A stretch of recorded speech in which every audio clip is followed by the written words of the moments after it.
క్షేమంగా ఉండాలి అంటూ కూడా పిల్లలు మొక్కుకోవడం జరుగుతుంది. ప్రస్తుతానికి జ్ఞానేశ్వరి ఆచూకీ కోసం మరో పక్కన గాలింపు చర్యలు కొనసాగుతున్నాయి.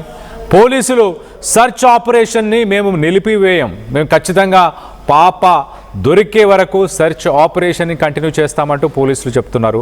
పామాయిల్ తోటలోని గడ్డిని ప్రస్తుతానికి అక్కడున్న అధికారులు తొలగిస్తున్నట్టు తెలుస్తుంది.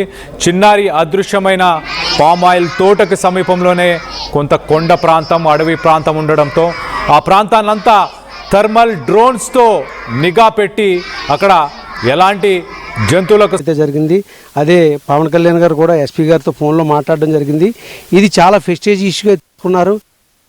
ఉనికిని మనం కనిపెట్టడానికి అన్ని రకాలుగా టెక్నాలజీ ఎంతైతే ఉందో అంత టెక్నాలజీ కూడా మరి థర్మల్ కెమెరాల్స్ కూడా వాడి మరి ఆ యొక్క జంతువుల కదలికలు కూడా మరి కనిపెట్టి మరి వాటి యొక్క ద్వారా జరిగిందా లేదంటే ఎవరైనా కిడ్నాప్ ఏమైనా చేశారని 4500 పైన కాల్ లిస్ట్ తీసి ఈ ఎవరైతే ముందు నుంచి ఎవరైతే ఉన్నారో అనే దాన్ని డేటా కూడా తీసుకొని చాలా క్షుణ్ణంగా పరిశీలిస్తున్నారు. కాబట్టి మరి దానికి కొంత టైం పడుతుందని వాళ్ళు అనడం కూడా జరుగుతుంది. మరి ఇది కిడ్నాపింగా లేదంటే యానిమల్ అటాకింగ్ అనేటువంటి దాన్ని కూడా మనం చెప్పలేదు. స్థానికులుగా కొండపైన యానిమల్స్ ఉండే అవకాశం లేదని అటవీశాఖ అధికారులు చెప్తున్నారంటే మనుషులుగా హాని తలపించే వీలేమంటున్నారు. మరి ఎంతవరకు ఇది? ఎందుకంటేనండి ఇక్కడ కొంచెం దూరంలో మాకేంటంటే ఒక 10 ఎకరాల ల్యాండ్ ఒకటి ఉందండి ఈ దగ్గరలో, ఇక్కడికి ఒక 1.5 కిలోమీటర్లో.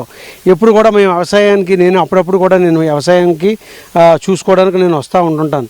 ఎప్పుడు కూడా మాకు అడుగు పందులు కనపడతాయి తప్ప కానీ వేరొక జంతువులు ఏ జంతువుని కూడా నేను ఎప్పుడు చూడలేదండి. వేరొక జంతువుల్ని నేను ఎప్పుడు చూడలేదు. దీనికి ఆపోజిట్ కొండలు ఉంటాయండి. అక్కడ మాకు ఒక 30 ఏకర్స్ ల్యాండ్ ఒకటి ఉందండి. అక్కడ జీడి మామిడి తోట ఉంది. మేము కూడా అక్కడికి వెళ్ళినప్పుడు ఏంటంటే మాకు కోతులు కానీ అదే అలవబండ్లు అంటారు అవి తప్ప మిగతా మేము ఎప్పుడు చూడలేదు. ఉండే కానండి ఎప్పుడో పూర్వకాలం ఉండేయండి. ఈ అడవి అంతా ఏంటంటే ప్రస్తుతం రైతులు ఏంటంటే పోడి వ్యవసాయం ద్వారా మొత్తం అడవినంతా యూటిలైజ్ చేసుకుంటారు. ఇక్కడి నుంచి రాపాకు వెళ్ళేంత వరకు కూడా మోర్ దెన్ 600 పీపుల్ ఊర్లో కంటే కొండల మీదే ఉంటుంటారు.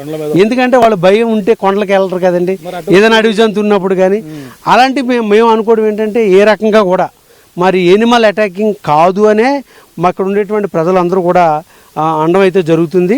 మరి మూఢనమ్మకాలు కూడా కొంతమంది మాకు పల్లెటూరు కాబట్టి మా దొండవాక రాపాక కేవు మలవారంలో కూడా ఏంటంటే మూఢనమ్మకాలను కూడా నమ్ముతారు.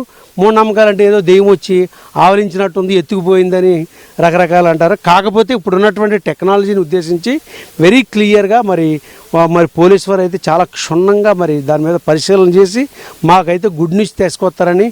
ఏమైంది ఈ మిస్టరీ ఎప్పుడు హిస్టరీలో ఎప్పుడు లేదు కాబట్టి ఇలాంటి మిస్టరీని మరి కనిపెట్టి మా ముందు ఉంచితే మాకు కూడా ఒక ధైర్యాన్ని ఇస్తారు. కాబట్టి ఇప్పుడు కూడా 11 రోజులు అవుతుంది. ఇంకా ఆశలు అయితే సన్నగలుగుతున్న ప్రతి ఒక్కరిలో కూడా.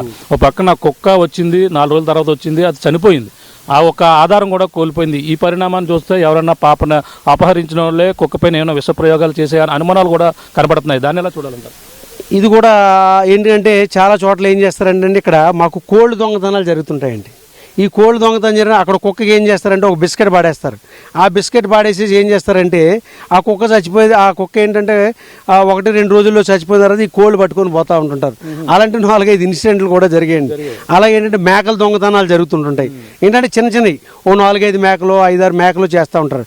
ముందు ఏం చేస్తారంటే టార్గెట్ అక్కడ కుక్క మీద టార్గెట్ పెట్టి బిస్కెట్ ఎలకల మందు ఏదో కలిపేసేసి అయ్యేసి ఏం చేస్తారంటే వీటిని ఈజీగా దొంగలిస్తారు. మన వాళ్ళు ఏం చేస్తారంటే ఏదో బాంబు కొరికేసిందో లేకపోతే ఏదో గడ్డి మందు తినేసిందో లేకపోతే ఇంకోట అనుకొని ఏం చేస్తారంటే 2-3 రోజులు ఆదమరచబోతుకు 3-4 రోజు వీడు ఏం చేస్తారంటే కోళ్ళు దొంగ పట్టుకొని పోతారండి. అంటే అలాంటి ఇన్సిడెంట్ కూడా కావచ్చు. ఇదేంటంటే ఇంకొక విషయం ఏంటంటే ఆ 20 మినిట్స్ స్పాన్ ఆఫ్ దాంట్లో ఇది ప్రత్యేకంగా ఎవరైనా చేశారనే దాని మీద కూడా కొంచెం ఏంటంటే అది అనుమానం రావట్లేదు. వాళ్ళ నాన్న అలా బయటికి వెళ్ళాడు, పాప ఏడుచుకుంటూ అలాగే వెళ్ళింది. వెళ్ళబోతుకి ఏమైంది ఆ 20 నిమిషాల్లో కొబ్బరికాయలు తీసుకొస్తానని వెళ్ళాడు. వెళ్ళిన 20 నిమిషాల్లో మళ్ళీ ఇంటికి రావడం జరిగింది. ఎవరో ఫోన్ చేశారు, మీ పాపల్లో అక్కడ కనపడ్డిందని తాతబాబు చెప్పడం అయితే జరిగింది. ఆ తాతబాబు ఏమో వాళ్ళకి చెప్తే తాతబాబు వాళ్ళు ఏం చేశారంటే వాళ్ళ నాన్నగారికి ఫోన్ చేశారు. ఇమ్మీడియట్గా వెళ్ళి చెక్ చేశారు అంతే. అంటే ఈ 20 మినిట్స్లో ఇది జరిగిందంటే కిడ్నాపింగ్ కూడా కాదనేటువంటి ఇంకో కోణంలో డౌట్ కూడా వస్తుంది. కిడ్నాపింగ్ అంటే ఒక పర్టికులర్గా ఒక ప్లాన్ చేసుకుంటారు. మరి అలాంటిది ఇది కూడా మా కొంచెం అనుమానించవలసినది కాదు రియల్గా.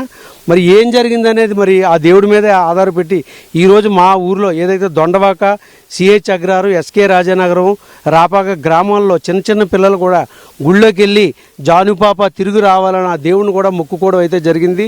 మరి ఆ పాప తిరిగి రావాలని అందరం కూడా మేము మరి ఆ దేవుడి మీద భారం పెట్టి మాకు ఇంకా మరి ఈ పోలీసు వారి మీద చాలా నమ్మకం ఉంది.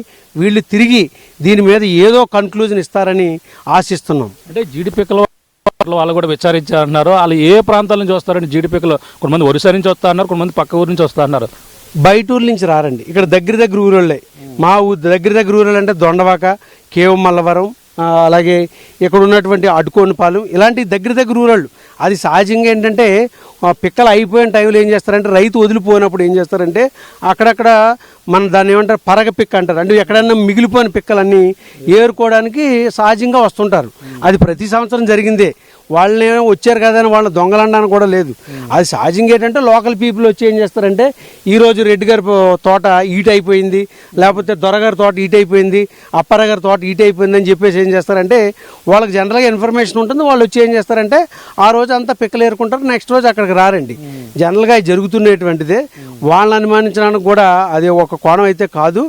ఇది మరి అన్ఎక్స్పెక్టెడ్గా 20 minutesలో ఏం జరిగింది అనేది మరి టెక్నికల్గా ఐడెంటిఫై చేయవలసినటువంటి మరి పోలీసు వారే దాన్ని చిలువేమో అని అనుమానిస్తున్నారు. కొండ చిలువ తినేస్తే 20 నిమిషాల్లో ఇక్కడి నుంచి కదిలిపోయి వెళ్ళిపోయి కొండ ఎక్కేసేంత అవకాశం లేదు కదా. తిన్నదంటే ఇక్కడే ఉంటుంది, దానికి అరిగేదాకా కూడా ఏ చెట్టునే ఉంటుంది. కొండ చిలువ తినడం అనేది మా ఏరియాలో మాకు కూడా ఆల్మోస్ట్ ఒక 100 ఎకరాల ల్యాండ్ ఉందండి.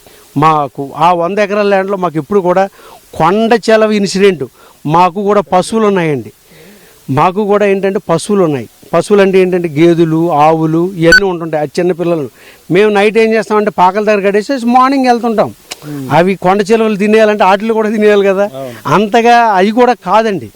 అంటే ఏ కోణంలో మేము చెప్పడానికి మాకు కూడా అది అంతు చిక్కనటువంటి విధంగా ఉంది. కాబట్టి ఇది కంప్లీట్గా మరి పోలీసు వారు మరి ఆ టెక్నాలజీ ఏదైతే టెక్నాలజీ ఉందో ఆ టెక్నాలజీ ద్వారా ఐడెంటిఫై చేసి మాకు ఇక్కడ ఉన్నటువంటి ప్రజలకు కూడా భయభ్రాంతులు కాకుండా చూడవలసినటువంటి బాధ్యత వారిపై ఉంది. కాబట్టి వాళ్ళు మాకు ఒక ఆధారాన్ని ఇలా జరిగిందని చెప్తే నెక్స్ట్ ఇక్కడ ఉండేటువంటి ప్రజలకి కొంచెం ఇక మసులుకోవడానికి గట్రా కొంచెం వాళ్ళ పిల్లల్ని బయట పంపించాలంటే కొంచెం భయాందోళన చెందుతున్నారు. కాబట్టి దయచేసి పోలీసు వారు యాజ్ ఎర్లీ యాజ్ పాసిబుల్ మనం ఫైండ్ అవుట్ చేసి దీనికి కన్క్లూజన్ ఇస్తారని కోరుకుంటున్నామండి. ఇంకా జనసేన వీర మహిళలు కూడా ఇక్కడికి అయితే చేరుకున్నారు. పాపకి అలాగే పాప తల్లికి అయితే అండగా ఉండేందుకు వీళ్ళంతా కూడా ఇక్కడ రావడం జరిగింది. ఇటీవల పవన్ కళ్యాణ్ స్పందించారు, ఎన్డీఆర్ బృందాలు కూడా చేరుకున్నాయి.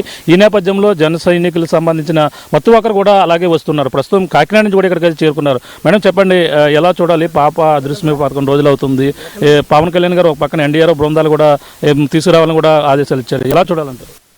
నిజంగా పాప ఇన్ని రోజుల నుంచి దొరకకపోవడం అయితే చాలా బాధాకరం అండి. ఫస్ట్ అయితే తర్వాత తల్లి విషయం చూసుకుంటే తల్లి ఏడ్చి పాపం బయటికి వెళ్ళలేకపోయినా కానీ ఆవిడ లోపల చాలా కుమిలిపోతుంది. ఆ తల్లి కానీ తండ్రి కానీ చాలా ఆ తల్లిని చూసినప్పుడే మాకు మనసంతా అది ఒకలాగైపోయింది. నిజంగా అలాంటి పరిస్థితి శత్రువులకు కూడా రాకూడదండి. ఈరోజు బాధాకరం నిజంగానే. ఈ పరిస్థితి చూస్తే మాకైతే ఇంకా నోటంటే మాటలు కూడా రావట్లేదండి. ఆ ఫ్యామిలీని చూసినప్పుడు నిజంగా